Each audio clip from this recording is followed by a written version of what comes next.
binentahan ako ng pekeng iPhone. Ano ang pwede kong ikaso sa nagbenta?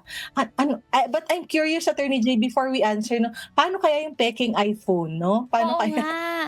Hindi mo ba Kaya malalaman yun na itsura. peke yung iPhone? 'Di ba, Attorney M? Paano ba yun? Pero kasi Oo. ang una kong naisip talaga I'm dito, estafa, curious. 'di ba? Kasi magbibigay ka O ng goods mini-represent niya na oo, iPhone. oo, in exchange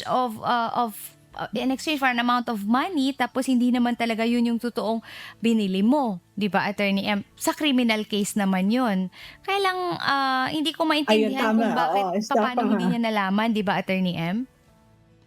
Oo, yun talaga yung pinagtataka ko higit sa kung ano yung ikakaso 'no. So, paano niya nasabi na peke yung iPhone yun. Pero tama si Attorney J, puwede pong kasuhan ng estafa kasi nga po may element of deceit 'no, may Mm. pangloloko at may intent to gain yung tao po na nagbenta sa inyo na nagpapanggap na iPhone yung, Mm. binebenta sa inyo. Siyempre kung hindi po nakarehistro sa DTI, siyempre kailangan din pong makipag-ugnayan sa DTI dahil violation din po ito ng Consumer Protection Act.